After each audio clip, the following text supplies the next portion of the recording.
It's not bad. Hello and welcome to Beautiful Losers, a comic book, movie, and TV news podcast. My name is Emkos. And I'm Iris. All right, how are you doing today? I'm doing good. We're dying. Today I'm going to have to Someday. ASMR. No, wow. We're all dying someday. Oh, God. Today I'm going to have to ASMR this because we're in a smaller space and apparently it has been brought to my attention that I am too loud. Yeah, so we're just going to have to keep our voices a little mellow today. A little mellow, you know? Just, You're not Bob Ross. We're just trees. ripping dead. Did we talk about that last week? About Bob Ross? About the Deadpool trailer. Yeah, we talked about the Deadpool trailer, but I don't know if it was on air.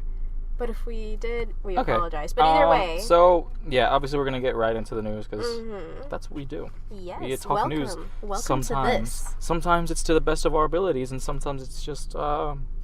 Still to the best of our abilities, but our abilities are not the best. Yeah, the best of our abilities is just lower your expectations for us. All right, so the first bit of news... here, consistency? Yes. At the very least. Exactly.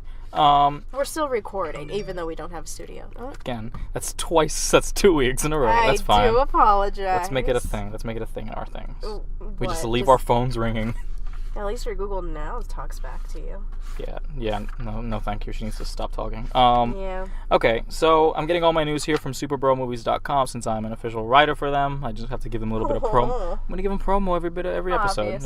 Obviously, yeah. Okay, so first bit of news here is Season 2 of Luke Cage has already wrapped filming. All right, how do you feel about that? Fast. I mean, that's how I feel about it. That was fast. They've been recording I haven't finished Season 1, I'm not going to lie. It's not the best. I started it. I saw 4 episodes. You watched Defenders, right? Obviously. Yeah, Defenders is the best Luke Cage series. And the best Iron Fist series. And not even that, because... Damn. Yeah, I just wish it was better. I'm gonna watch it eventually. I have to binge The Punisher, for sure. Yeah, I want to talk a bit about The Punisher after we do our Justice League spoiler review, because last week was a day after it came out. Or the day it came out. That's the we recorded. So today we're going to go full spoilers. So that is good. You want to see my organized notebook now? Oh, she's got a little notebook and a little arrow tab that says, Beautiful Losers this way. Exactly. I'm with stupid. Aww. A little arrow pointing at me that says, I'm with stupid. It's not wrong. Anyways, moving on. Deadpool. Yeah, the Deadpool 2 teaser trailer came out, which was adorable. It's called Wet on Wet. What else are you going to expect from Deadpool? And it was a whole, kind of like a Bob Ross parody. That's nice. Which is what you'd expect from Deadpool. And I had fun with it. They clearly had fun, and it was nice. I watched Deadpool last night again. And Why did you think you were going to hate it? Because, I don't know, I'm not a fan of Deadpool, and I think the reason that I'm not a huge fan of Deadpool is because of Deadpool cosplayers. I think you relate. Yeah, Deadpool cosplayers are a major turnoff. I'm sorry if you cosplay Deadpool here, professionally, and you think it's okay to, hump people while they're not looking or something. No, and that's not okay. I don't like sorry. that. I do not like that. That's inappropriate. And it's uncalled for. That's what turns me off about Deadpool. Reading Deadpool comics, the movie, I was cautiously optimistic about it. This one, I'm still cautiously optimistic, but Ryan Reynolds is Deadpool, and he can do no wrong as Deadpool. Honestly, it's one of the best. It is no. It is no. So the whole teaser trailer was him kind of just painting. And just talking shit for a while. But it was Deadpool as Bob Ross. It was Deadpool as Bob Ross, it was great. Full costume. It was really good. Full Deadpool costume, and on top of the Deadpool costume was a Bob Ross costume. It was a painting costume and a costume. It was someone fantastic. pointed out to me. That the villain was actually revealed in that trailer. Was it? And it was in the whole painting scene. Really? Yeah, when he's painting, he turns around and he drops his paintbrush or something. When he looks at the painting, there's a big red mark on it. Oh yeah. Apparently that has something to do with the villain. I literally thought that it looked like that. A joke? The mark there looked like they painted a chicken red and pressed it onto the canvas. You never know. Maybe it's our college mascot is the villain this week. Yeah. This season. This season. I don't know what to say anymore. And it's also reported, rumors are circulating that the movie's going to be called Untitled Deadpool sequel. Yeah. As a joke. I think that's actually confirmed now. The thing is, like, obviously, they name movies like that when they don't want to put a name to it prematurely. And, yeah, but I think they're just gonna leave it. In the context of Deadpool, it would work. It would honestly work. Obviously, like, I mean, you're not gonna put, like, an X-Men movie unless it's, like, a comedy and, like, name it that X-Men movie. Specifically. Or it's like, oh, the X-Men movie that will ruin the franchise. X-Men.exe reboot. Yeah, Jesus. This is like the last 3 movies have been basically honestly, a .exe reboot. Everything is a reboot of everything in the X-Men. Anyway, I'm excited in Hollywood in general, really. Yeah, I'm excited for Deadpool 2. I want to see where it goes. Because my hopes are brought up, and I read a Deadpool comic amazingly. I'm going to talk about that in a bit. Wow. The Incredibles trailer. You saw it, right? It was just a little teaser. It was a cute little teaser. It was adorable. And the fact that it was just new footage that's what did it for me. Yep. It's been 13 years. You know, I'm going to date myself here, but I was 7 when that movie came out. Yep. Like, I'm excited. I was in the actual theater. Yeah, I know. I saw it in the theaters. Yeah. Like, this was I remember great. It was a classic. I watched that movie a million times. I'm very excited for it to be finally coming back, and we're all just gonna be like at the premiere kicking kids out of our theater seats because we were here first. Honestly, we're the commenters. We're like we're the ones that commented first on this movie. Yeah, we're the OGs. Like, I'm 100% aware that I'm gonna go to see this movie like early morning weekday because I do not want to have to deal with all the children that are gonna be there like late Friday or Saturday and Sunday. That actually happened to me with Finding Dory. Yeah. The problem was that I saw Finding Dory on a Sunday because it was Father's Day, and my dad was just like, I want to see that. I took you guys to see the first one. This is very fatherly. Okay, cool. So we go, and miraculously enough, they're all like old people there.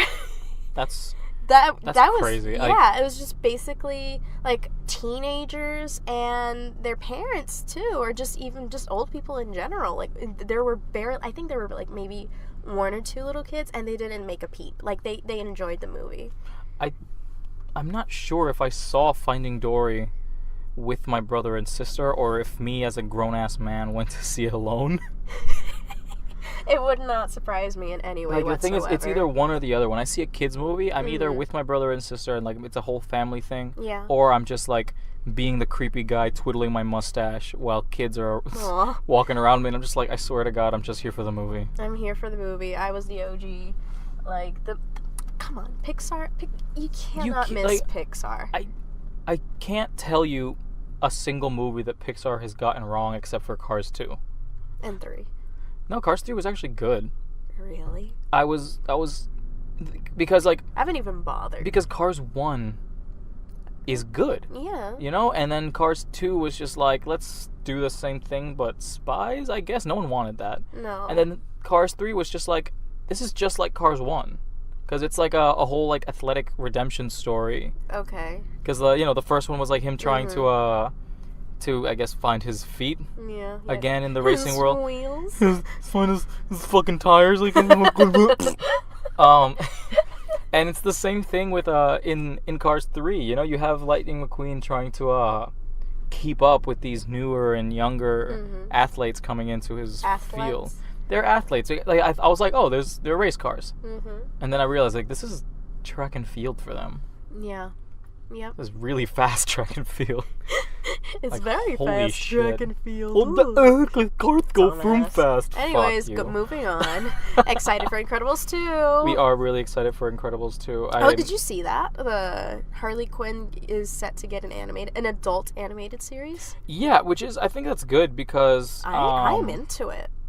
Yeah, and someone related to somebody in this car wrote this article. So, shut up. And I will tell you that my brother's not old enough, so... Aww. You do the fucking math. Wow. You are salty. Oh, you are God, salty I'm really AF. tired. I'm tired, too. I spilled coffee on myself this morning. My gym had issues. That's a whole other thing. Anyway, Harley Quinn is going to have an animated series when DC brings up their streaming service, which is another issue for me. We can talk streaming services in another episode. I think we've discussed them before, but just we kind haven't... of glazing over. Yeah, but we can actually go in depth, I feel. Like, we can talk about, whatever. That's an off-air conversation. Yeah. We go in. Noted. That's another thing a lot of people talk about. Really? When they like tell me things about the show. They're like, hey, you guys can keep your plans on what you guys are gonna do next and off air. Yeah. Yeah. Isn't that crazy? We can have a private life outside of this. I know, right? Most people don't understand. I don't talk to Iris away from this microphone. I don't see her again. That's a lie. That is a complete lie. We just talk shit is what we do, and we forget about everything. You know what we don't talk about? We don't talk about the Harley Quinn animated. We should talk about. But then we should get into this news bit. No. Then again, that just came out last night. It did. I mean, I'm looking at the newest news. Yeah. That was recent. That was news. Last night, and I haven't spoken to you till literally half an hour ago. It's been busy. Yeah, it's been a while. Yep. Anyway, Harley Quinn, it's going to have an animated adult series, which is, I guess, backing off the news that Childish Gambino is going to be producing a animated adult Deadpool series. Oh, yeah. So since Harley... Did I say animated movie? Harley Quinn's getting you said animated series. Okay. You got it right. So, yeah. So, I don't mind this. I want to see this. Because obviously I'm an adult. I like to watch adult cartoons. I like, To be fair, you have to have a high IQ to watch Rick and Morty. Jesus. I like Rick and Morty. Rick and Morty's great. Rick and Morty's great. Crap. The fans are shit. Like most things. Like Deadpool is great. The fans are horrible. Yep. That's the problem. That's my issue. We can have another fan episode, which is another off-air conversation. Off-air convo. Is that the name? Can it be the title of the episode? Off-air conversation. If you guys would want that, a totally casual, no theme, stream of consciousness, off-air convo episode, hit us up. We could do a bonus. I'm just going to put that... We can just put that as the name of the episode for no reason. Off-air convo. So now you have context for the title that you see currently. Yeah, the title you see above you. Above your head. It's like when you watch a movie, it's like, oh my god, they actually said the name of the movie. What are we? Some kind of Suicide Squad? Shut up, Will Smith. Shut up. Shut your cuck. I was waiting for the same thing to happen in Batman versus Superman. What are we? Some sort of Batman versus Superman? I'm so glad they didn't do that. We'll Spoiler alert, we'll talk about that. They didn't do a stupid thing. They kind of did, which is the thing that I told you about yesterday. But it wasn't so direct. We'll talk about that later. Yeah. Okay. Because it's a spoiler episode. Okay. Henry Cavill is talking about how he has more than one DC movie contracts in his pocket. Oh. So that means that... Oh. So as well... So adding to Scandalous. adding to the Henry potential... Cavill, you whore. He could... I mean, I don't know. He could... He's a grown-ass man. They could kill Superman again for no reason. Ugh. Spoiler alert, Superman's in this movie. Ooh. But yeah, so I guess we're just gonna get more Superman and things. I hope that he... Honestly, I'm digging it. I don't really think I want to see Man of Steel 2. No. But I would love to see Superman in another team-up movie. Exactly. I like Superman when he's not alone. If they make another Superman movie, I wouldn't mind it being the introduction of Supergirl in this universe. Or exactly. A smaller villain, because if you're gonna have this world-ending situation and you're gonna call the Justice League, it wouldn't make sense if you have Brainiac coming to destroy the world and you just do it by yourself. Yeah, exactly. So the stakes have Iron Man movies, we're looking at you. Yeah, you have to take the stakes down significantly, but not enough to it's like to Flash ruin does. If it's a threat, but it's to Central City. That's why he'll do it on his own. Yeah. You feel? Yeah, exactly. And even then, he's kind of useless. And he'll call someone, or someone will just be like, listen, I heard you're going to do this on your own. I don't roll that way. I'm going to help you out. Yeah, no, exactly. That's fine. Yeah. I want to see him in more things, especially after Justice League. If you had told me that he had more than one movie in his pocket, after Batman v Superman, I would have been like, fuck you. I don't want this. No. But there were improvements, and they're very much appreciated. Next bit of news. Yeah.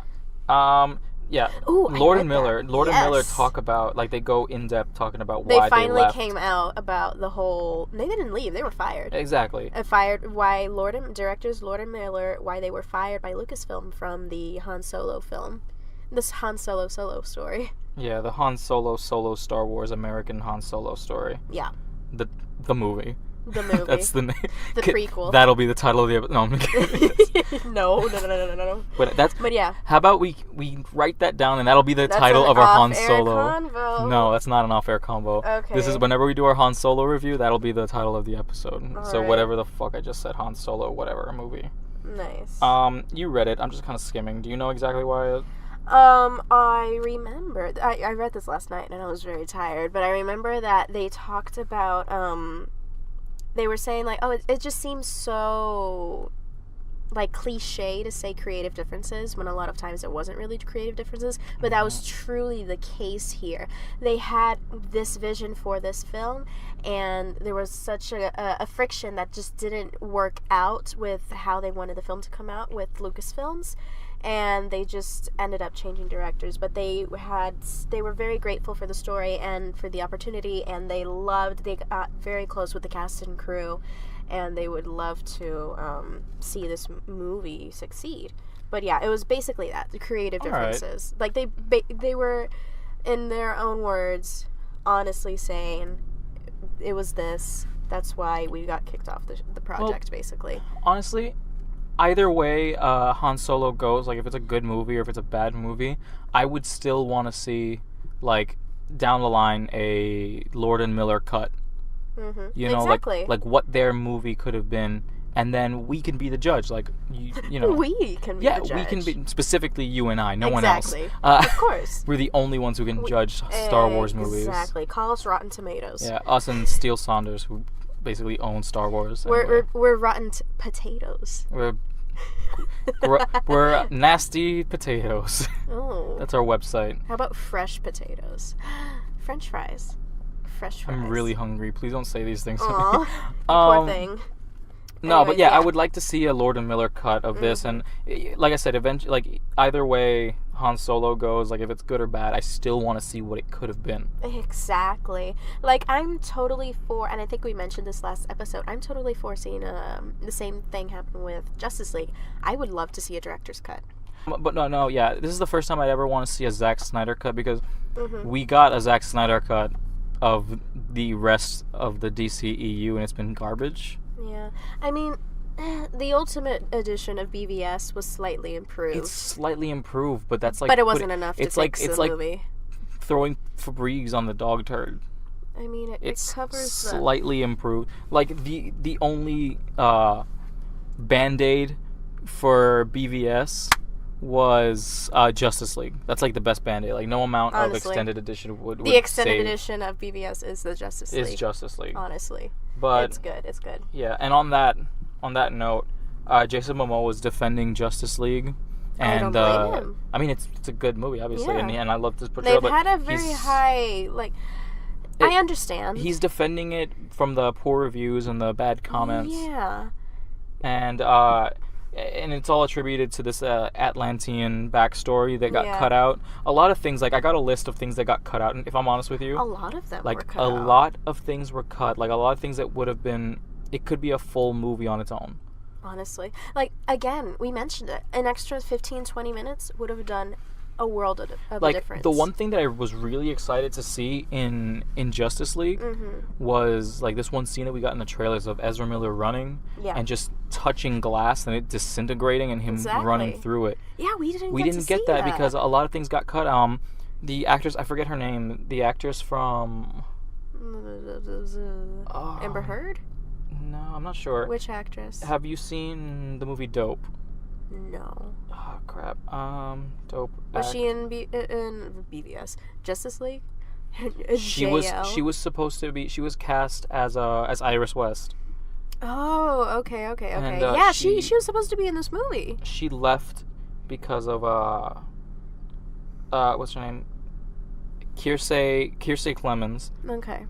She left because of some situation that was going on with obviously off air. Yeah. Some situations some situations that were going on about that, which I get why they cut it, Mm-hmm. because now that she's out of the DC EU, you can whatever they want to call themselves, you can recast Iris West without having that backlash. Exactly. But I still would have liked to see something. I don't know.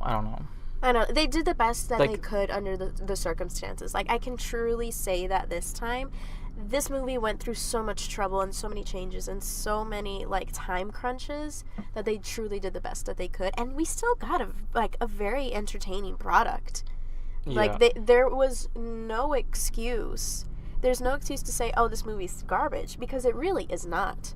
It's a good movie. It's fun. It's entertaining. And it's only 2 hours. Yeah. It's not like, oh, you're going to be sitting there for 3 hours and think, what's the point? No, exactly. But Blade Runner. But the thing about it is, like, I feel like we mentioned, it would have benefited from a few more minutes. Exactly. But next bit of news, Lizzie Kaplan from Mean Girls and Now You See Me Too. Oh yeah, that girl. I always thought of her as like a generic white girl side cast. Yeah, I see her kind of like the fusion between Zooey Deschanel and Kat Dennings. Yep, basically. Like, that's her. She's just signed on to Gambit, which is, I don't know if it's still happening. It's been still happening for 4 years. Yeah, Gambit has been happening, quote unquote. For 4 years. It's been a long time, so we'll see. The part that surprised me the most about this is that Channing Tatum is still tied on to this. Really? Like, I could have sworn that, like, in this whole process, he would have chosen to... like, drop? To just drop, yeah. Just get out. Just be like, hey, I have other things. I'm Channing fucking Tatum, man. Look at me. muscles. I don't think he's one to demand. I think he does. I think he's one to demand. I think he's one to be like... not has a base not too much. Like, he would be like, hey, I asked for water, but I wanted smart water, and you got me Dasani. So, can you get that, please? Like, not really diva, but I think he would still be that kind of guy. Well, yeah, this is more of a professional demand, but I say it more in a sense as in, has he been in really that many good movies to be like, okay, I'm an awesome actor? The Jump Street movies are amazing. Oh, those are the exception, not the rule. He was in Jump Street, and he was also in Hateful Eight. Step Up 1.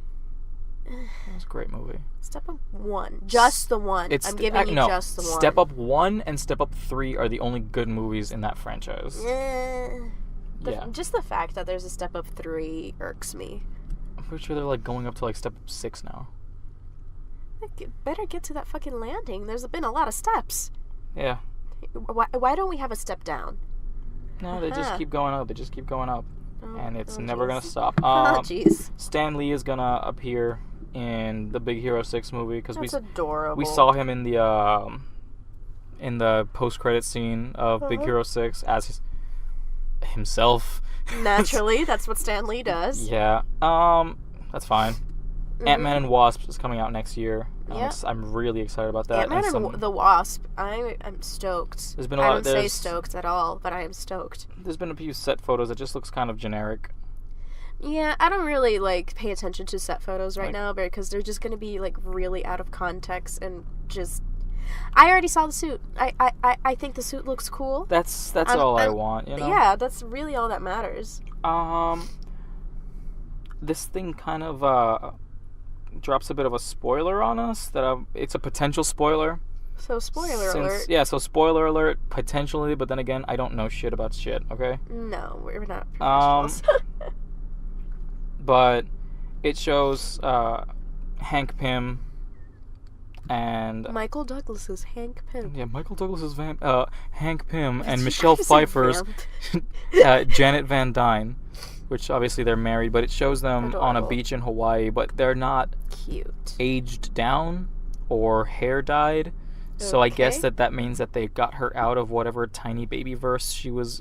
Baby verse. Yeah, I mean I would assume. I mean, she's falling into smaller than molecules or whatever. So I don't. Yeah, constantly. And it's if you look into that whole scene in Ant-Man, it was put that she's still vaguely there. Like you can actually kind of see her in that whole situation if you look deep into it. She's still there. She's still alive. So it's just a matter of. So I guess that this one just means, I guess what this was just trying to say is that she's still in this universe. She's still, that they might get her out.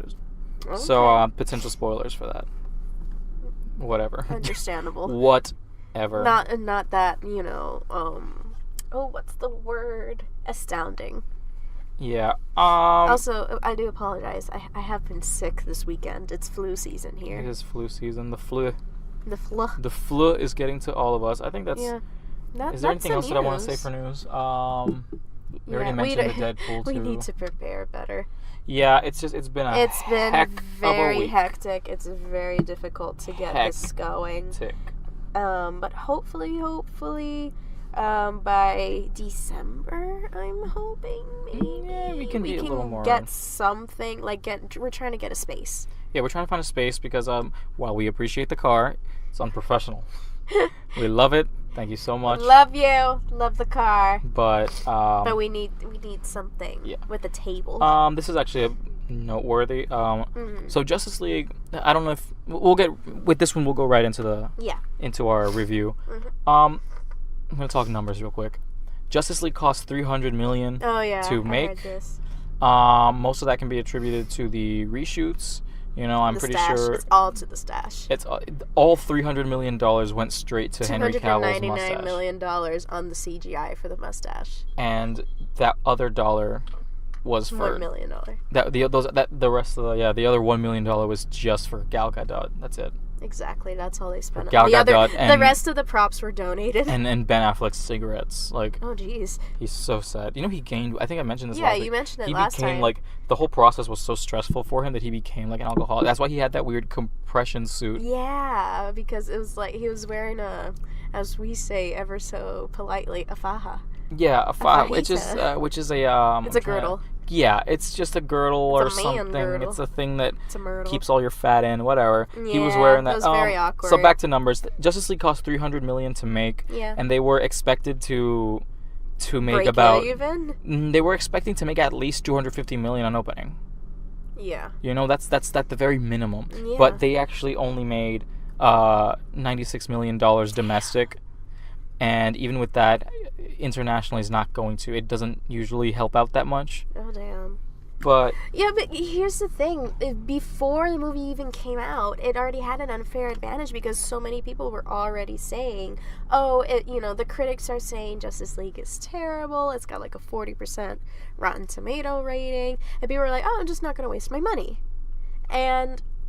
guys, it's not a waste of money. It's an investment. It is seriously a super fun, super geeky, epic for 2 hours. You will enjoy it. Trust me, you will not be disappointed in this. Yeah, it's a good time. It's a good time. We mentioned this last episode, and I can't stop saying it enough. This is a really we're actually good rooting time. for it. I'm excited to see where this universe is going to go now. And actually, I wanted to do a little spoiler review and actually kind of just speculate on where the DC universe can go from here. That's what we're going to do. That's what we're going to do today. So if you haven't seen Justice League and it's been out by the time this goes out, it's going to be been a week. So you've had a week to watch it. So spoilers for all of this. Mm-hmm. Spoilers. Exactly. And where do you want to start? From the beginning? I want to start with how, yes, the beginning was very... I had a bad feeling from the beginning when they started with that sad song as their intro. Yeah. That was lame. If you don't know the song, go back to last episode, and I sing it perfectly. Totally. It's just sad words. Sad words, or whatever. Sad words with Zack Snyder slow-mo, and a guy's... Someone pointed out that the homeless man at the beginning with a sign that says, I tried, was actually Zack Snyder. Oh my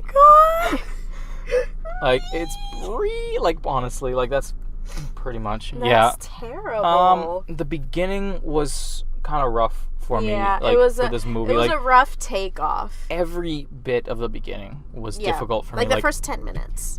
It was just the first scene is a bad shot of CGI non-mustache Superman getting recorded from a phone vertically from a phone. Yeah, that was the kicker. It was vertically on a phone. In their defense, it was two little kids. It was and they're two just little kids. Hey, mister, can we ask you some questions for our podcast? Yeah, and we felt represented. I felt attacked, is what I felt. But they could have benefited that shot, if they're little kids. You can do it from a little kid's perspective where the zoom was a little too much, and they put it on his symbol or something, landscape. or he was like moving around or something, and he couldn't really see the face. So it would be like a Charlie Brown situation. Yeah, so then the face wouldn't have been an issue there, but the face looked plastic. Yep. Like I couldn't stop focusing. He was just talking about how it was the S, so like disarming. Pick what the S means, guys. Is it the S for Superman? Does it mean hope? Or now they bring in a new bullshit contender? The S represents a river. The river that flows and curves and goes and shut up. It's an S. It's an S on a fancy symbol. Yep. Just when people ask, just be like, S is for Superman. It's my name. Hi. Yep. That's it. That's what the S stands for in the first place. Like, it really does. Whatever. Then afterwards, Okay. Then afterwards, we get a scene of Batman trying to lure in a parademon. Yes. I like this scene. I like this scene. It's very Batman Arkham games. The thief was so stereotypical and so cheesy. Like, in another podcast, they mentioned how the only thing that was missing was a big $sign on the bag that he was carrying. And a twiddly mustache and be like, and running away. It was really just a tool. It's just a tool. So then Batman goes and takes him and dangles him off the building and be like, hey, are you scared? Because these things like fear. That's totally the line. You're a scaredy boy. These bug boys like scare. You're being generous for his dialogue. He literally just said in that entire scene, fear. Yeah. What are you doing? Fear. Bleh. That's okay. That's it. Whatever. Yeah. The thing that bothered me most about that scene was like, Batman lets that guy go. Yeah, he does. And he's like, I'm focused on this bug thing, and he's all tied up, and he's just like, kicker. He's like, you can go. Here's the kicker. The guy was just like, so is that because he died? Is like, are those aliens coming down? Like, the bad guy was genuinely concerned about this entire situation. Like, they were on the same side. Yeah, it was just like a moment. It was just like for a second, but I would have liked, I don't know, Batman throwing a net on him, or Batman knocking him out, and that he was just like so focused on the mission at hand. Like, I gotta fix this bug thing. I mean, he did drop the bag. You can go, Mr. Robber, murderer, rapist guy, potentially. Jesus. You don't know if he's gonna like run with the bag, and then when the I'm sure some of them are good people. he's gonna run away with the bag, and then someone's gonna try to stop him, and then he's gonna shoot two parents and make another Batman. Another Robin. One of those. We're gonna need another Batman soon enough. Affleck is just on the ways out. I'm so sad. I like him as. I love Batfleck. He's good. I'm Batfleck a fan. is good. Like, he looks good, and he looks good. I don't really know who exactly I would like for this. We mentioned Jake Gyllenhaal last time, which is okay for a younger Batman. Christian Bale could make a comeback. Christian, did you see pictures of him recently?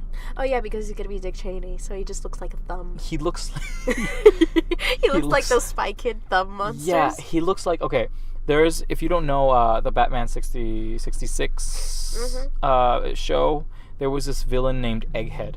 Aww. Who was literally just an egg-based villain. Was he called Humpty Dumpty? Who had a big coney head that was adorable. Like an egg, and he had a big bald head. And if you're gonna bring Christian Bale back for this, just make him Egghead, I guess. You know? Exactly. What else? What else is weird about this? Weird. I wanted Wonder Woman to.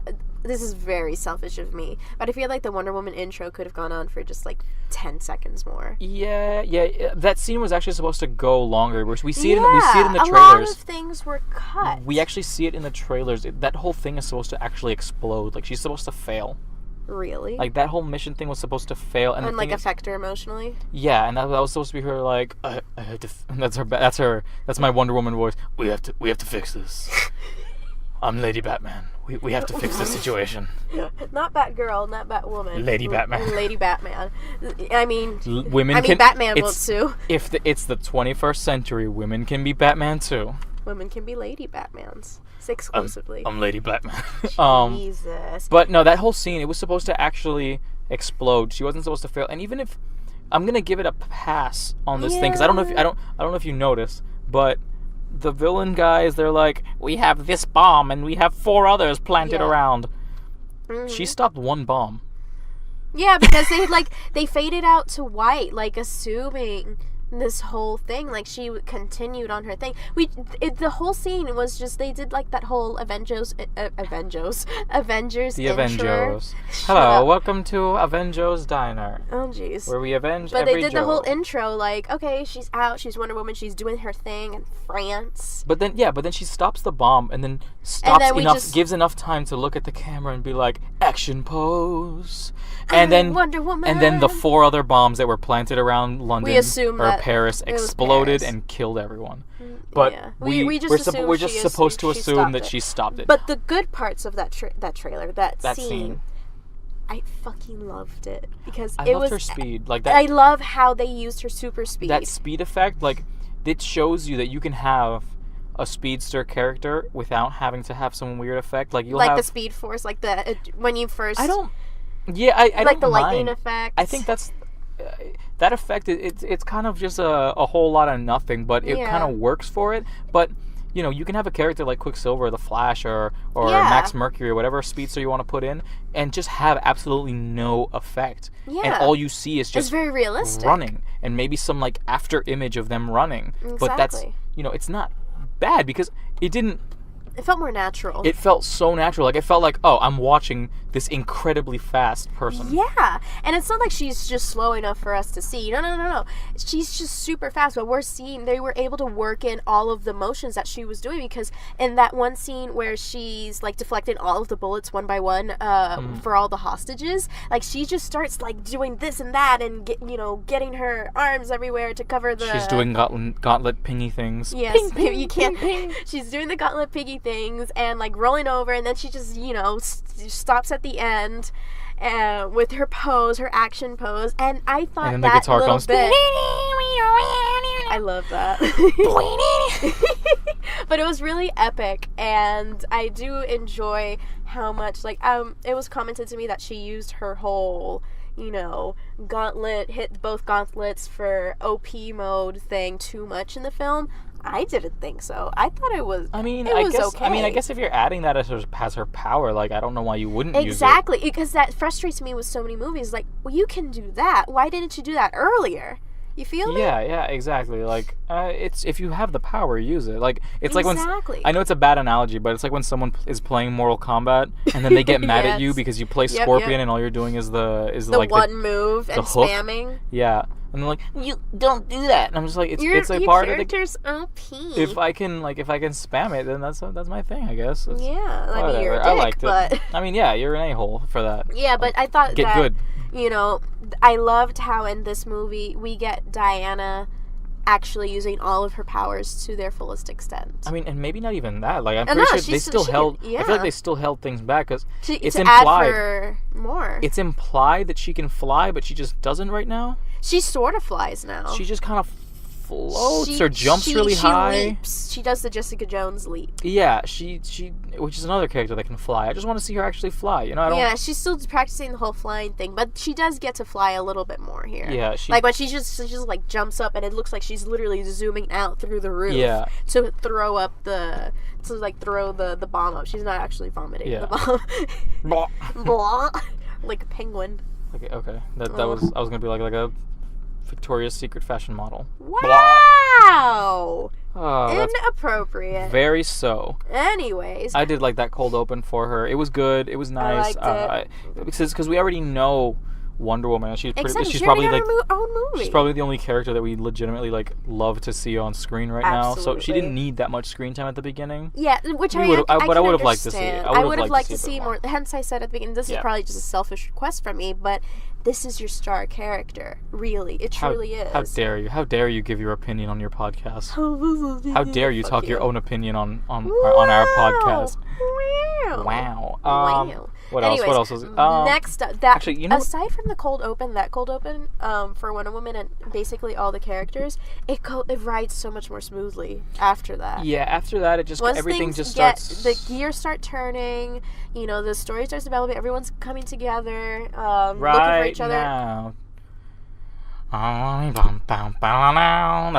the song they use in the trailers, guys. Yeah. Just in case you didn't know. No, you're right. After that, everything starts to click. And I like how they didn't just immediately just come together like everything's cool. I hate this so much. But I do like that there was a little bit of friction before they assembled. Shit. Before they united, assembled is Marvel. Right, the United and not the Seven, like all the... United like the airlines. Yeah. Ooh. Anyway, another part that I did like about this movie a lot was that flashback scene of Steppenwolf's first time on Earth. Yeah. And it was like... It was so epic. It was like Amazonians, Atlanteans, it was, you have barbarians. Diana giving the whole backstory, explaining Steppenwolf's origin. It was awesome because everyone was there. And we even got the Green Lantern Corps in there. That's what I was going to get to. Like, it was like, we had the Amazonians, we had the gods, we had the Atlanteans, we had Vikings and barbarians, we had... like I said, they had all the old gods, which was great that they called them the old gods. Yep. Because that leaves us open for a new gods series and arc, and I like that a lot. Yeah. And then it was like, we also had some help from outside. Even outside of Earth or something. Yeah, it was like we had some friends and then whatever. All of a sudden you just see a big green hammer come out of something that's floating, and you're like.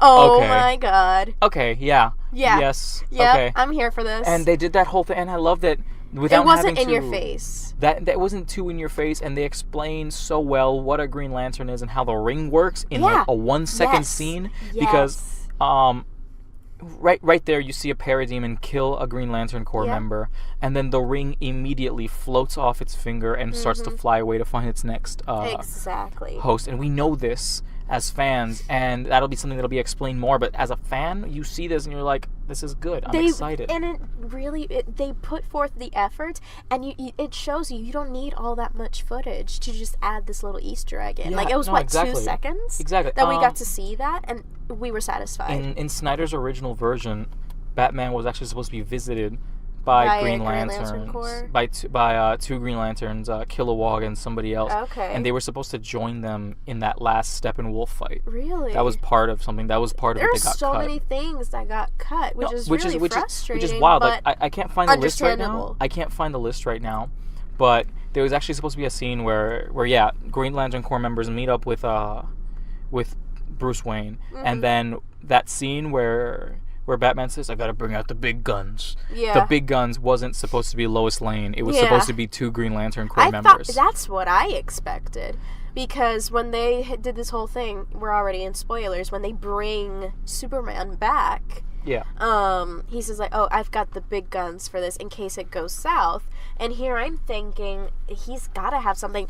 I assumed it was that someone in the trailer where Alfred was like, you said you'd come. Like, I thought it was to be someone, like, that was going to be revealed. That was supposed to be another thing, too. We didn't get that. We were supposed to...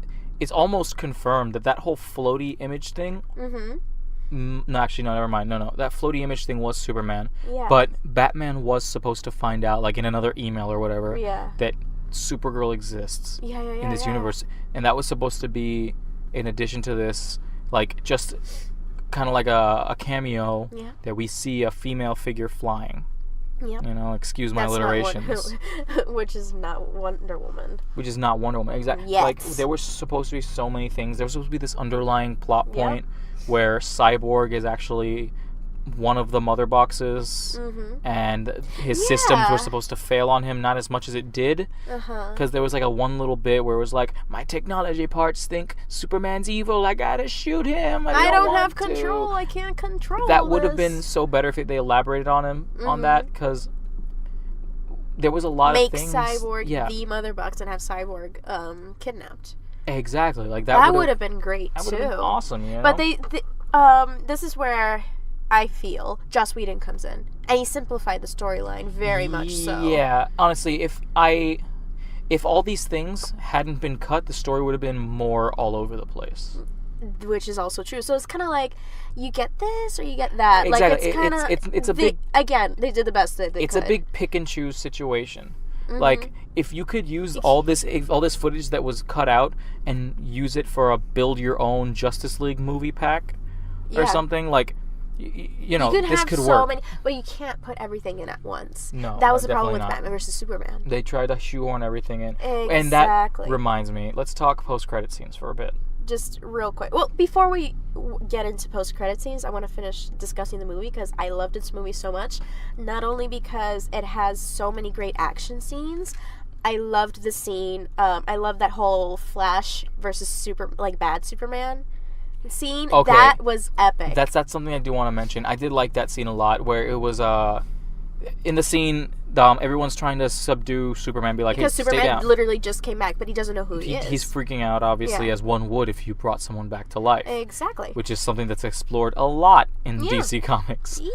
Yeah. So he's freaking out, and he thinks, and so you have Ezra Miller as the Flash, just kind of like, all right, I'm cocky, I can do this, I'm faster, no one's faster than me. He starts zipping around to try to get him from like the back or something. Yeah.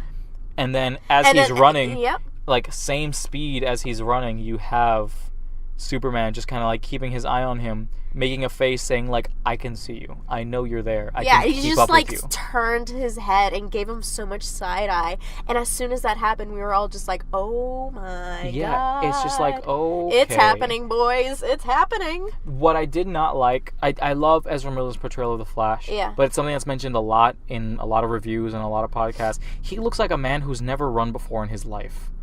Right? He looks like a sim trying to run. Yeah, there's this one scene at the end where he's just kind of like doing a weird hoppy. He's like a blur. You ever played the game? Oh god. Wait. I forgot. Quap. What? Gesundheit? Yeah, thank you. Quap. It's this game where you control this marathon runner. Oh, it's like one of those like indie games where the thing you control has no bones. You control the marathon runner pressing the Q and W the O and P keys. And one of each like controls the thigh and one of them controls the calf. I hate this already. And it's just the guy ends up running like a dumbass. Just like a bag of dicks, you know? And that's just how Ezra Miller runs as the Flash. And you'd think someone who claims, like, someone who has said the words. Fastest man alive. He said the words. I'm pretty sure he said it in the movie, like, yeah, I'm the fastest man alive, whatever. No, he didn't say it. Yeah, whatever. You'd think, yeah, whatever. You know, you'd think Barry Allen. You think Barry Allen would take 10 seconds to know how to look at a YouTube video of a man running to say, oh, that's how you're supposed to run. Yeah, that's how a human runs. I'm pretty sure he trips like maybe 5 times in this movie. Then again, what I'm getting from this, we're getting a very, very young, fresh off the press Barry Allen. Okay, that's not an excuse.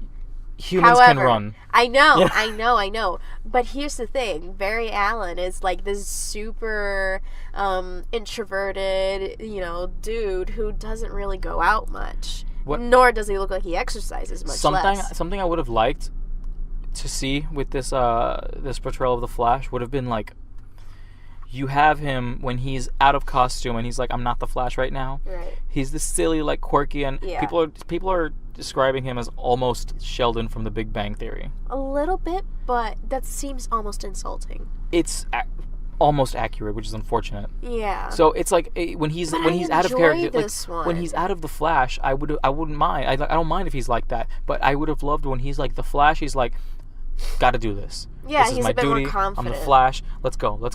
But it's. I understand it's like his first time doing all these nervous. things. He's new to this. He doesn't really know how to fight. He doesn't really know how to fight, but he still has the suit, and he clearly stopped Captain Boomerang in Suicide Squad, so he knows what he's doing. More or less. And then again, he just is like, I just push people. I go in and push people. You're the fastest man alive. You can push everyone, and the situation would have been fixed. Yeah. Pushing people is what you needed to do.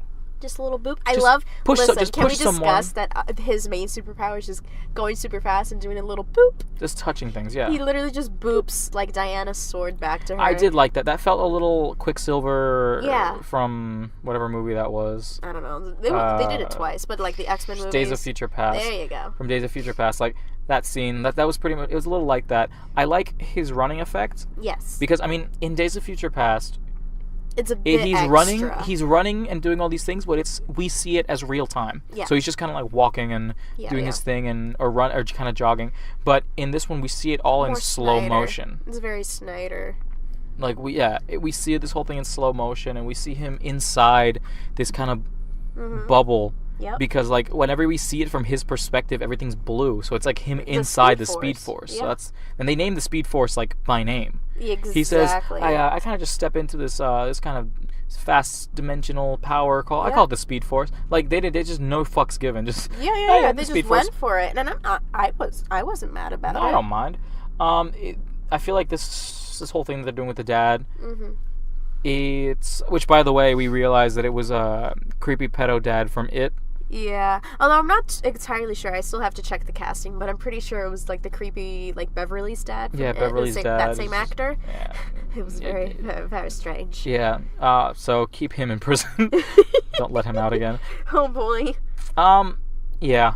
But yeah, I enjoyed that scene, the last battle scene. I liked Aquaman. Jason Momoa. I was just gonna mention that he looks like he's having a good time. Loved it. He's so into his character. I'm into it. I love it. I love this take on Aquaman. They made one sentence is all I need to describe this. They made Aquaman cool. They really did. I mean, in the comics, like in the nearer years, he's less of a joke and he's more of a king. Yeah. You know, think of kind of like Black Panther. Yeah, I was gonna say because that. He's this king character, and he's like, I have to do this for my subjects, and he's like a no fool around guy. What we get here, he's kind of like that. He's like, I gotta protect my people, dude. Shaka, and he like jumps into the water. My man, here's the thing, gonna hang 10 off of a parademon's butthole. We get this impression that he's kind of the Simba of the family, because in his brief Atlanta scene, when he goes to Atlanta to be with Childish Gambino. Shut up. When he has this Atlanta scene with Mara. Atlantis. You said Atlanta again. I said Atlantis. You said Atlantis scene. God damn it. Anyways, Atlantis scene. There we go. Atlantis. When he's talking to Mara, she's just like, there was basically a Simba and Nala scene. It's like, the son, Queen Atlanta's son. The prodigal baby boy. What you doing here? Finally returns. Like, I'm thinking he just left to live his own life, but like still help people, and he's just kind of pushing aside his kingly duties, which I feel like they're gonna save that character development and that coming forth to the throne for Aquaman's movie, which I think is okay. I mean, he has room to grow, obviously. Like, I wouldn't mind it if like when he's on land or dealing with Justice League stuff, he's just like, hey yo, my man, gotta go drink me a whiskey, get me a beer, cold boy, or whatever. I don't know what happened. I don't know what frat boys sound like. He's basically like a big frat boy, but he's I don't mind cute. if I don't mind if that's what he does when he's like with the Justice League and stuff, and it gives like a nice balance. Yeah. But when he's dealing with Atlantean and responsibility and royal duties and all that stuff, that he be regal. As he is in the comics, just kind of nose up and be like, I'm a point of respect. I think he's going to develop into that eventually, because he definitely could do that. Jason Momoa could definitely do that, obviously. And Jason Momoa clearly loves to play the part, and it's kind of like a reverse Thor character development, because Thor started out as, look at me, I'm Thor. I am Odin's son of Odin. Shut up. Respect me, dumb shit. And then in this third one, which we haven't seen yet, he's just like, hey bros, woogity woogity woo, and it's like it just turns more and more Australian every movie. I mean, he is Australian. Exactly, like Taika Waititi is just like Taika, yeah. I thought it was Taika. Apparently it's Taika. Or no takeout? Yeah, no. In Australia, it's takeaway. Fun fact. A lot of places say takeaway. Yeah, well, I'm saying specifically Australia. Anyway. Great. Anyways. But yeah, it's just like this. Like I said, it's Thor in reverse. Yep. Like, and I really enjoy. Like, I actually liked Superman this movie. He didn't get so much screen time, but he was very cool. Yeah, I liked that towards the end. Superman. At that last fight. By the way, they show one of his powers that are never. It's like one of his untold powers. Yeah. When he picks things up, he emits this like radio whatever field that works as like a mini telekinesis. Yeah. So, like, when he, like, you know that scene in Titanic when the boat's starting to fall and then, like, it breaks in half? Yeah. That's because, obviously, the weight of that breaks up. Yeah. He can pick up, like, a plane from its nose, and it won't break because of that field that he emits around it. Yeah, he just, like, holds the whole thing. And there's this scene... It's not his super strength. Like, his super strength obviously helps him lift it up, but his telekinesis is what keeps it from falling it apart. Yeah. Like, we see that in a scene where the Flash is just like, look at me, I'm going to save this one... European family, which I don't give a fuck about. Like, every time it wasn't European. They were like in fucking the middle of Russia. And where's Russia? Russia's in Asia. Russia's Europe. Are you sure? Yes. Are you sure, Sweaty? Yes. Okay. That's Eastern Europe. All right. Okay. All right, Sweaty. Anyway, what I'm trying to say... I asked because I've actually had this conversation with a Russian girl before. She's like, because we were going to take an SAT. She's like, do I put in, like, I'm Russian, do I put in European or Asian? Like, what am I? It's Russia. It's European. Anyway. All right. We get this, like, European family that they're just there, and I don't care about them. Every time it breaks back and looks back at them, I'm just like, I don't care. Yeah. I'm like, again. Anyway, the Flash goes, and he's like, get in the truck, I'm gonna push you. Woo! Runs. Woo! Drops him off. And he's like, I saved a family. Nice. And then he looks over and he sees Superman lift an entire building to move an entire community out of the way. Exactly. And it was just a nice little thing. Yeah. And I was just like, oh, they showed that power. That's good. It was really good. And I loved how Ezra Miller's The Flash just kind of like, it's okay. Like, I am confident in that I saved one family. I know he saved an entire, village at one time. Yeah. He's like, oh well. Like, Koyeski. Yeah. That was also, nice. Side note, as much as I may love Ezra Miller, he's a fucking weeaboo. Yeah, he's a weeb. I mean, isn't he part, he must be some part Asian. What, is it because of his jawline? How dare you? No, he's gorgeous. Ezra Miller. Amazing. His jawline can cut a man. Probably. I could just literally... I can't even go near him because I'm gonna get fucking slain. Like, hold on, because we're it's checking. Not, we're I'm checking Googling Ezra it. Miller's I'm Googling heritage. it because it's not the first time I find out about somebody last name Miller who's part Japanese. Oh. He's not. Look at that. He's at that. Jewish, German, and Dutch. There you go. Which is... European as fuck. I guess that makes sense. Yep. He's a beautiful boy. Ever. He's attractive. He's attractive, yeah. You listen, this is an exclusive. He was going through his, photo folder on his phone. I was looking for one specific picture in my gallery. And he's scrolling. He's like, "Don't judge me." And as soon as I look, it's just 20 pictures of Ezra Miller. I had to zip past 20 rows of Ezra Miller pictures. I'm just stop judging me. I wasn't judging you. I feel you. It's okay. But yeah. Let's talk post-credit scenes. Post-credits. First post-credit scene, we were just talking about The Flash. Yeah. It's that iconic question, who's faster, Superman or The Flash? And they start off this little race, and it's adorable. It is so cute. The end shot of that post-credit scene is literally just them in the Speed Force, freeze Superman in the air, and then Flash running. Which I think is going to be classic. It's going to be a nice allusion to Flashpoint, which I feel like is going to be the first Flash movie. In the Flashpoint animated movie and in the comics, the Flash finishes this whole situation with the Justice League. They fix something, and the Flash just starts running. Yep. And he starts running and running faster and faster, and then Superman shows up next to him and goes, "Barry, you need to stop." Yep. He's like, I've beaten you in this race many times, and then Barry Allen looks at him and goes, I've let you win every time, and he just zooms past faster, and that's when he gets transported he finds back out, in time and moves into this Flashpoint universe. Mm-hmm. And he goes back in time. So I think that was a nice little nod, and I want to see that again in Flashpoint. I really if they don't do that, that'll be a wasted They're opportunity. Totally gonna do that. Side note, if the DC universe keeps moving in the way it's moving, they're gonna do that. They keep going. I like how the DC universe is honing into the comic source material, but in the style. They'll change the origin story, they'll change the story up a little bit to make it more modern and this and that, but they'll keep that banter, they'll keep the colors in the film and those shots where it's just you feel like, that was a little cheesy, but I love it. Yeah. No, that's exactly what I mean. I think it works. I want to see it work. I want this universe to go forward. We already gave this our rating. We should rate it again. Beautiful. This is a beautiful movie. I mean, Cyborg even yells "booyah." Oh yeah, that's something I wanted to mention. You cannot. Listen, Cyborg uses his phrase that. You cannot have a movie with Cyborg without him saying his phrase. Booyah. Once. He said "booyah," and the thing about it was that I was like, don't do that. Like I felt. You thought it ruined it. I didn't know. I didn't think it ruined it. Like honestly, it took that fight scene and brought it up.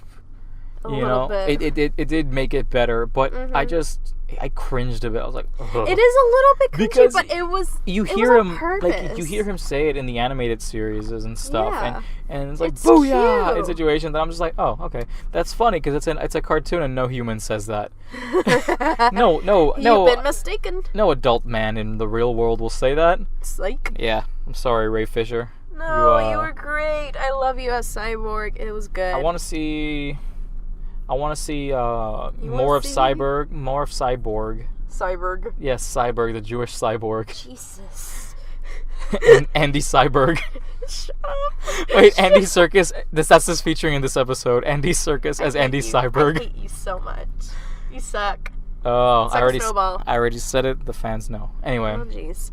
Anyways, but yeah, that was the first post-credit scene. I want to see more Cyborg, and I would like to see eventually a Young Justice type Teen Titans live action movie, and keep Zac Efron away from it because he wants to be in it. Please, so just keep him far away. Please. No. Next live action scene, which is what I was mentioning. Live action scene. Yeah, live action scene. I mean, it was. It was the whole movie actually. Whoa. Huh. 2 hours of live action. Who would have thunk? Wow. I'm impressed. I mean, it wasn't totally like live action. I mean, the mustache wasn't. And Steppenwolf. So, Mr. Sunday from the Weekly Planet compares Steppenwolf to a giant Dobby the house elf. Aw. And I can't get it out of my mind. That sucks. He's like, he looks like a giant Dobby the house elf. I was like, this is not. I was like, oh. No. Why? No, he looks like a giant. He looks like a giant great dildo. That's what he is. The other elf, the really mean one, that one that was in Grimmauld Place. Yeah, exactly. I mean, I forget the name, but he died. Yeah, rip and dead. They're all dead. Yeah, we're all dead. We're all dead here. Jesus. Anyways, last post-credit scene. A lot of people didn't expect this. I didn't expect it. I mean, I wanted something similar. I suspected. I mentioned it a few episodes ago. What I wanted them to do, and we got sort of that. Yeah. But they use that whole Suicide Squad thing that I was mentioning earlier. What are we? Some sort of Suicide Squad? And so the post-credit scene, you have Joey Mango Boy. Let that man go. Yeah, Joey the Mango. Speed up in a speedboat, dressed in full Deathstroke armor, which I didn't expect. Yeah, the Deathstroke armor looked It looks great, dope. you know? But it was like, there was this 1 second where he was just kind of standing still that he looked like a Ken doll. He looked like an action figure version of Deathstroke. He did. But I guess that's just attributed to the good. fact that we haven't gotten a Deathstroke looking like that. Yep. Like specifically like that. Which I guess it worked anyway. Yeah. Lex Luthor looks at him. Yeah, Lex Luthor got broken out, by the way. He broke out of prison, and when they were like, hey Lex, turn around and don't be a prick, I was imagining that when he turned around, the big reveal would have been a Joker? No. Lex Luthor Sr. Huh. Like the Lex Luthor that I want to see. I was like, oh, is this gonna be Lex Luthor Sr.? And then when he turned around, he's just like, he reminded me of that like one really annoying hyena from Lion King, who's just like, Yep, that's it. That's all. That's just what I thought about that, and I was like hoping that it would be Lex Luthor Sr. It wasn't. We got more Jesse Eisenberg. Yep. The Jewish Einstein. Stop. But I do appreciate the whole Deathstroke like vibe that we're getting. Yeah. Because he took off the mask, he was like in full white hair, eye patch, very classic look. We didn't have to go for the full white, like right from the get-go. They didn't have to, but they did. They did. And I mean, I guess like they can just kind of, it's a detail that bothers me specifically, and probably only me. Yeah, it's only you. So, like, in the next movie that he comes out, if they, like, salt and pepper hair him, they just be like, oh, I dyed my hair. Or just like, I used just for men's. Whatever. Yep. I mean, that's fine. The thing that I was saying, that they pulled the Suicide Squad on it, because Lex Luthor looks at him and goes, looks like the heroes are forming some kind of a league. Why don't we? No. The line was, why don't we form a league of our own? And then like the violins, the Godfather violin, Came mandolin, orchestra. The Lex Luthor theme, but it was very like, ooh, I was creepy. like, ooh, he's evil. I still don't. Is cool. He's like, he's evil. I still don't like you. Well, I don't think we're supposed to, but I understand what you're saying. He also looks like Egghead. He does. He really does. Lex Luthor's Egghead Batman villain. But yeah, that was basically the true end of the movie, and it was good. Like, all in all. I legitimately forgot who we were casting as Egghead first. I don't remember. Oh, Christian Bale. Oh, yeah. Dick Cheney. Yeah, Dick Cheney's Christian Bale. The movie. The prequel. Yeah, the prequel to the Dark Knight trilogy. Politics? I don't care. I don't care about things. Yep. That was the end of the movie, and that's the note that we were left on, and they pulled a classic like Marvel thing where it was like, the Justice League will return. No, it was just Justice League. They said nothing else. Oh, they said nothing. You're projecting a lot on your memories. Okay. I do not know. I saw this movie 2 weeks ago, and so much has happened. It hasn't even been a week. It has been. Yeah, it hasn't even been last a week. Wednesday. It's been a long 6 days. Jeez, I saw it twice. These mind 6 days you. have been eternal. I saw it twice. I saw it at the premiere, and then I saw it again with my family on Friday when it came out. And it was still good. Like, I actually did not get tired of it. All right. So let's bring back a segment that we haven't done in a long time. Oh yeah, close this out with a throwback. The reads. What have you read? Jack shit. Are you kidding? You know what read means. You can read something, watch something, listen to a song that you enjoy. I watched Justice League. That in the past few weeks, that's what I watched. I haven't binged anything else. I don't think. I binged Big Mouth. Big Mouth. That's not something you tell people with pride. Wow. It's bad. It was not bad. Honestly, every other Nick Kroll and John Mulaney. Okay, every other production and animation company takes time, and they're like, we have to make these characters raunchy. We have to make these characters look good and merchandisable. But no, Big Mouth is just like, let's make the fucking most ugliest characters that just look like disgusting. Just a tumor shit out another tumor. Yeah, I agree with you on that. But like, it's a fucking hilarious unappealing show. To me. Blah. It's funny. It's not funny to me. It's funny. And I binged that, and I binged Stranger Things, but we already talked about that. We already talked about Stranger Things. Yeah. I've actually been watching Punisher. I gotta binge Punisher because everyone's been talking about Punisher. It's been very good, and I had my doubts. I was like, I was one of the ones that didn't want a Punisher series when it started. But watching this now, I prefer this. Like, I could over a movie. No, not over a movie, because I would like to see Punisher show up in a movie. But with John Bernthal as Punisher. Obviously with John Bernthal. Nothing but respect for my Punisher. With my Punisher. I want to see more Netflix series like this where it's not connected. Because like one-offs. Like, one-shots. I think, kind of just like one-off series or just a series on their own. Like, this could have 2 seasons. Yeah. I haven't finished it yet. So I don't know how it wraps up, but if it wraps up a little openly, we should do an episode on that off-air convo. Off-air convo. When I finally watch it. Yeah. It's good. It's a good series. I would have liked it to only be 8 episodes like they did Defenders, but they brought it up to 13, and I am already on episode 8, and it feels like it could stop here. It really does feel like it could just wrap up. So I do not know what they're going to do for another 5 episodes. We'll see how you feel next week. I will talk about that more in depth next week. I also read a bunch of comics, and I would like to share with mention class. Mention them, and I think that you guys should all check these out. I was talking about Doctor Strange issue 381, which is the newest run by Donny Cates.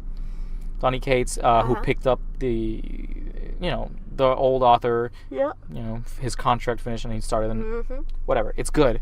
It's good. We get this new Doctor Strange a little bit in the future from where we left off, and he retired as the Sorcerer Supreme, and he's just a veterinarian now. That's it's adorable. Like his hair is short, and he's got little glasses and a big beard. I'm just like, you're so cute. Like, you can kill me in a split second. Like, but that's so cute. It's like I'm happy that he is doing this now. He like talks to animals. They call him Dr. Dolittle in the thing. It's cute. Yeah, that is a nice reference. Yeah, that's a good one. You should definitely check that one out if you get a chance. Doctor Strange 381. I'll write it down. There's this other comic that I read from Boom. It's not Marvel or DC, obviously. Oh my God, there's other production companies. Wow. It's called Fence. Oh, that's nice. And it's the company's called Boom, and the comic's called Fence by C.S. Pacat with art by C.S. Pacat. Yeah. Pacat? Or Paquet, I don't know, I don't care. We'll find out. Art by Joanna the Mad, which is awesome. It's the weirdest story, but it's one that kind of touches me because it's it's a family thing, and it's keep in touch. Yeah, it's about this kid. It starts off. It's about fencing, first of all. Yeah. It's about fencing, and it's about this kid who is going to his first tournament, and you see the elitism. Yeah. Inside fencing, because obviously it's not cheap sport. It's not a sport that somebody can just pick up a stick and I can do it. You can get a baseball bat and a baseball in any store. Any old Walmart. Exactly. You can't just go and get a fencing gear. You can't just go get fencing equipment from a regular shop. Yeah. You have to go to a specific place, and it's a very expensive thing, and it shows this, and there's this elitism. Yeah. You see every other competitor is really pompous, and they're making fun of him in the locker room because his shoes are a little old. Oh wow! So it's kind of like that underdog sort of deal. Yeah, and even then, no spoilers. You should check it out. You're rooting for this kid, but this is his first, so you can't expect too much. Exactly. It's really good. They're opening up to a specific rivalry or maybe a team up of some sort. A league of their own. A league. Oh. What was that? What are we? So what are we? Some sort of fencing team? Fence the comic book?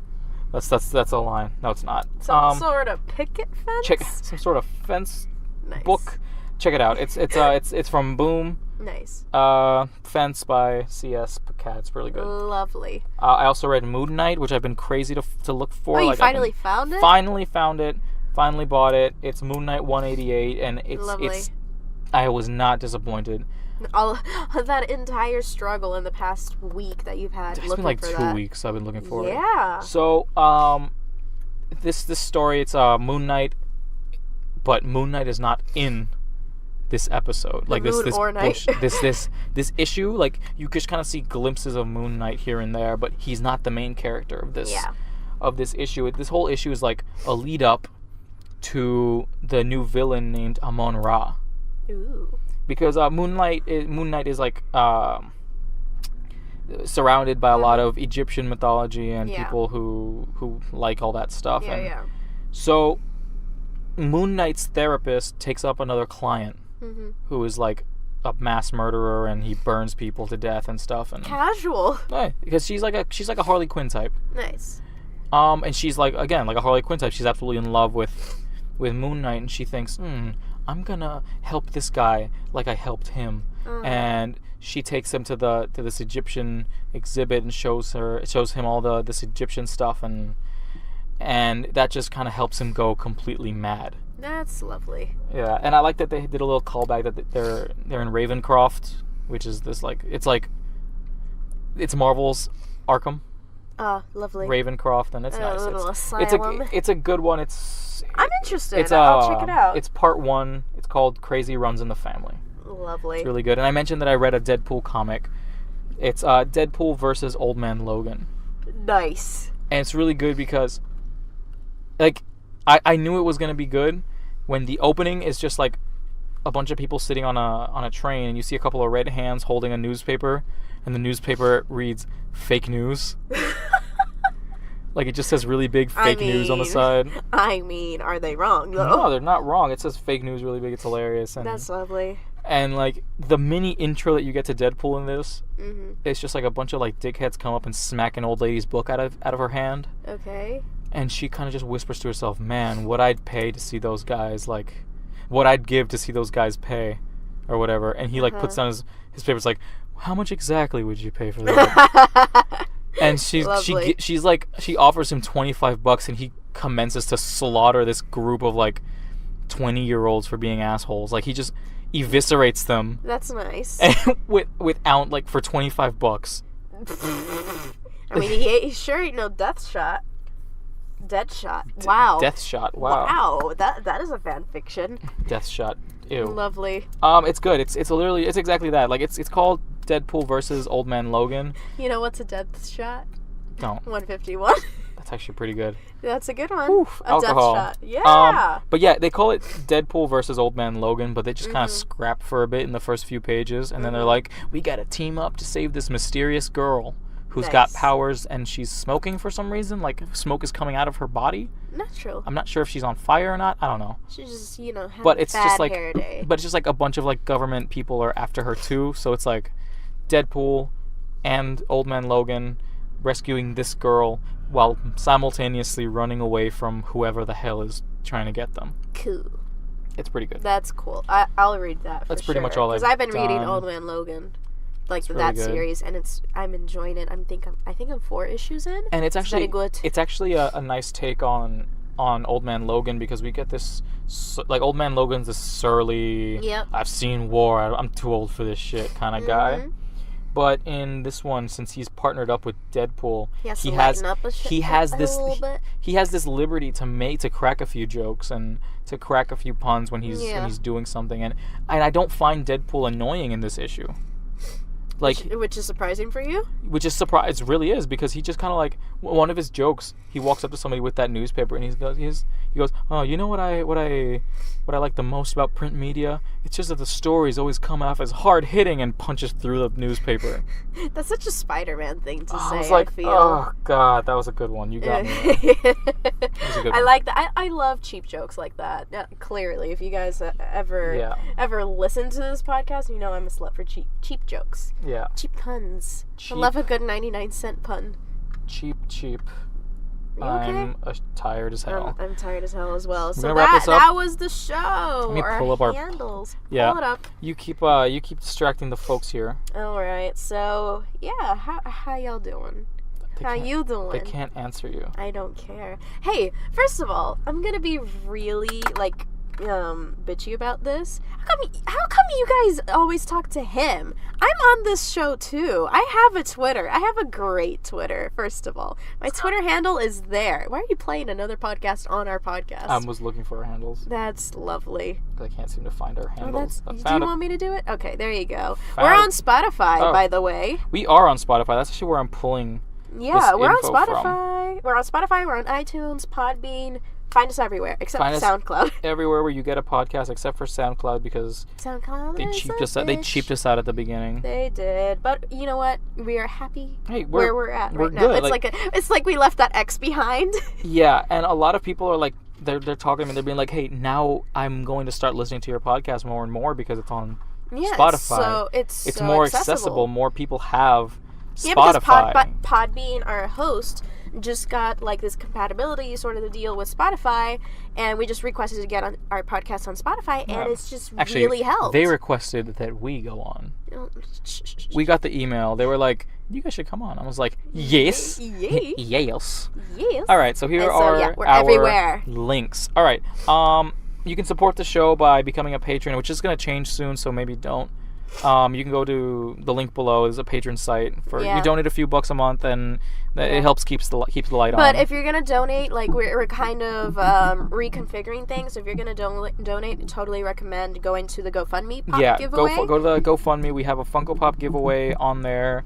Get something out of it right now. That's what we're dealing with. Once we reach $220 on that fundraiser, we're gonna give out a Funko Pop to whoever wins it. Obviously, every dollar is an entry into the exactly. Into so the more giveaway. dollars, the more entries, and the better chance you have of getting a Funko Pop. Exactly, and it's a nice one too. It's a pretty rare. It's an spoiler alert. It's an egghead Funko Pop.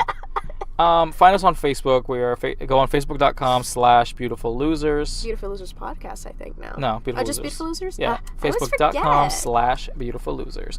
Nice. Go find us on Twitter. We're BeLoserPod. Tweet us. Yeah, I'm always on that Twitter. Yeah, all the time. We will reply. Tweet us at BeLoserPod or use the hashtag BeLoserPod and we'll find it. We will find it. We're on to you. I am _MCoast on Twitter. I am at Mother Horiza on the Twitter. Yes. Find us on Instagram, which is always blowing up. It's always blowing up and shooting. We're at Beautiful Losers likes Pod. At us. Yeah, Beautiful Losers Pod on Instagram. Snapchat, we might take it away soon. So yeah, you can follow us on Snapchat because here's the thing: Instagram and Facebook stories are like coming up again, and they're very convenient, and we have a lot more followers on there. Just find us on Instagram. By the way, find us on Instagram, and always be aware of our Instagram stories because we're posting more and more on there, and just giving y'all little updates covering live events. We covered the Justice League premiere through there, and that was super fun. So highly recommend you follow the Instagram. Yeah, and you can also email us at beautifulloserspod@gmail.com. Whatever inquiry you might have, you might want to ask us questions. If you want to sponsor the show, if you just want to say, "Hey guys, what's up?" If you want to be a guest on the show, like if you think that you could bring something, and if you're an artist, especially or a writer, and you can bring something to the table, to the topic, contact us. If you find yourself in Puerto Rico and you think that it'd be cool if you come up and talk to us, we do not mind. We will consider it. Exactly. We welcome all. Yes, before I sign off, I do want to say that we have a new member on our writing team. We do. We have a new member on our writing team as of yesterday. Her name is, her alias, because we don't give our names here, is Kurage. Kurage, which has a really awesome profile picture. It's on the page. Yeah, it's on the Facebook page. She's awesome.